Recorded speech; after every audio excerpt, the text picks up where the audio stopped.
Hi, this is Jim from RV4x40.com.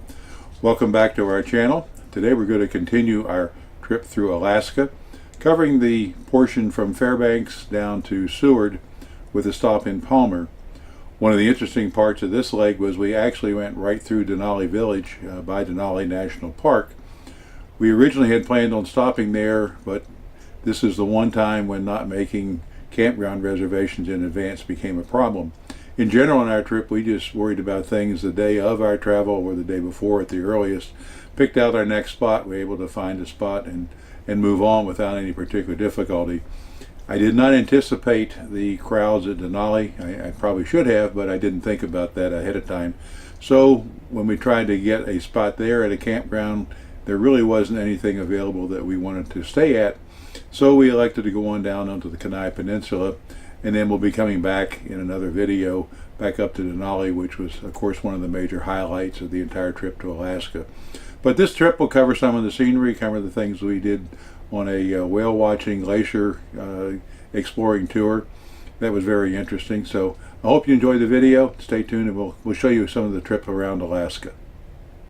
The trip from Fairbanks by Denali down to Palmer is a total of about 330 miles.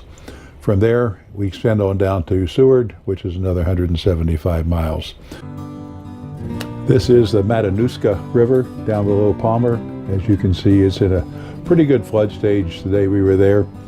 And the rivers tend to be fairly shallow, and the riverbeds tend to be permafrost, so they get quite wide when there is an outflow from the spring or summer snowmelt. It seems that everywhere you turn in Alaska, there's water, there's rivers.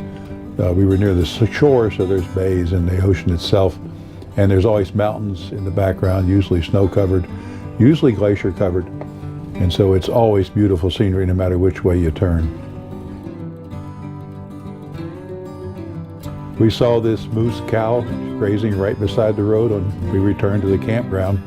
Wildlife is abundant and easily seen in most of Alaska.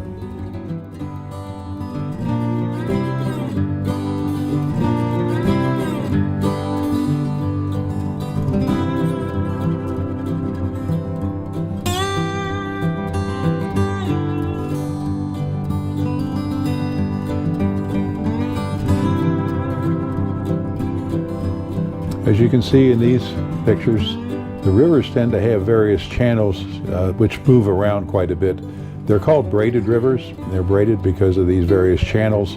The ground is typically permafrost, so it's frozen. The rivers can't actually dig a deep channel through that, so they meander around, have these very broad, very shallow river bottoms, a lot of rock exposed, and the channels are ever changing as the waters come and go. Seward is on Resurrection Bay, which is fed by the Resurrection River. Resurrection River in turn comes from the exit glacier. The exit glacier is one of the exit points from the Harding ice fields. They're named after President Harding.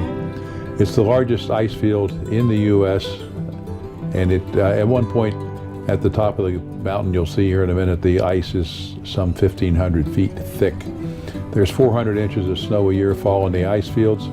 And so it is a huge expanse. If you count all the glaciers that leave the ice fields, it's over 1,100 square miles.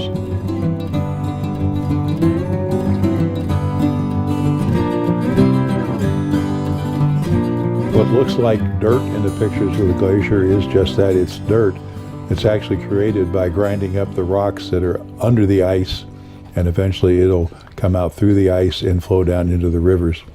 It makes a very, very, very fine silt in the rivers, which they call rock flour, because it is so finely ground up, and it's characteristic of all the rivers we saw in Alaska. In the video here, take a look at the height of the poles that are used to moor the boats in the harbor. Those are somewhere around 30-35 feet above the water level at this point. And they are so high because those are the kind of tides that can come into the shoreline in Alaska. It's so far north, and the tide heights are accentuated greatly because of the northern latitude. There are a number of cruises out of various ports in Alaska that will take you out to watch birds and sea mammals, various sea life that you'll see, as well as tour up close to the glaciers. You don't get a feel for the glaciers in most of these pictures because they're typically 300 or 400 feet tall at the point you'll see, but there's no frame of reference to show you just how big the glaciers are.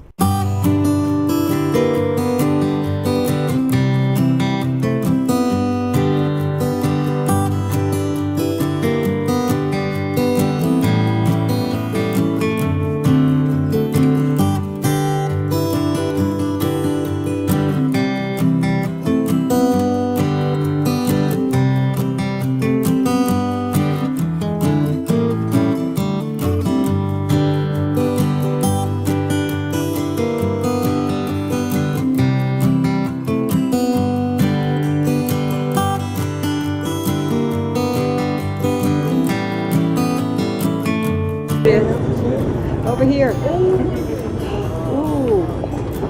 almost all off. So there are 3 different kinds of orca.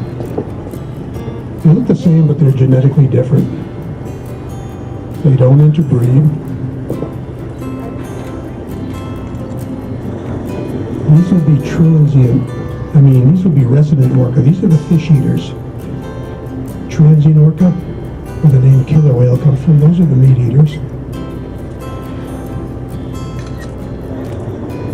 And then there's an offshore, there's that male.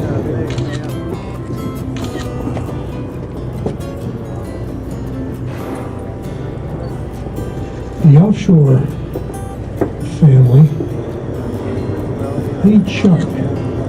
We rarely see them inshore.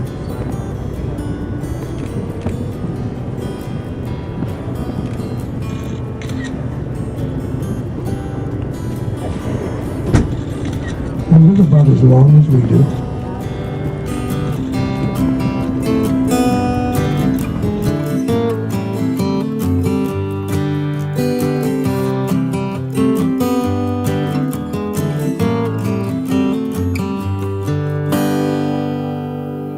We found this bear sunning himself on the rocks. At first I thought he was dead, but he eventually moved. This is a black bear, and black bears are not necessarily black. They can come in other colors, and you can tell them by the shape of their ears. If you get close enough to tell, that's probably closer than you want to be. Here we are approaching the glacier. This is about as close as we get, but you can see the rugged terrain in the ice fields, and that shelf down at the edge is a couple 100 feet tall. It doesn't necessarily look that big, but it's also over a mile wide.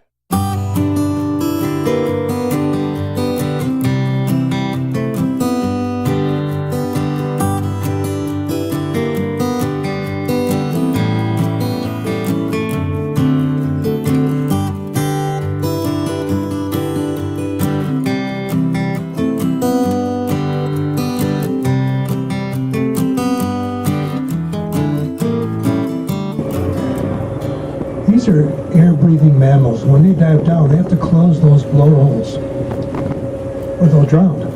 But when they come to the surface, it retains about a cup of water. And when they exhale, 90% of the air in their lungs, it vaporizes that water. And that's what you're seeing right there.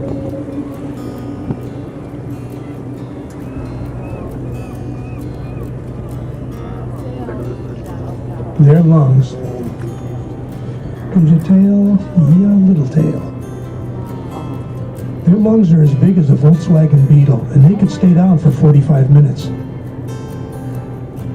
Luckily for us, though, they're actively feeding. So we don't like to encroach upon them because this is survival for them. They have to do all of their feeding during the summer hours. Well, that's it for this part of our leg in Alaska. We hope you enjoyed the video. If you liked it, please be sure to give it a thumbs up down below. And if you'd like to see more of our videos and be notified when they are released, click on the subscribe button and YouTube will take care of that for you. Meantime, hope you're having a great day traveling around wherever you're going, and I hope you'll join us on the highways and byways of America. In the meantime, remember to keep her between the ditches.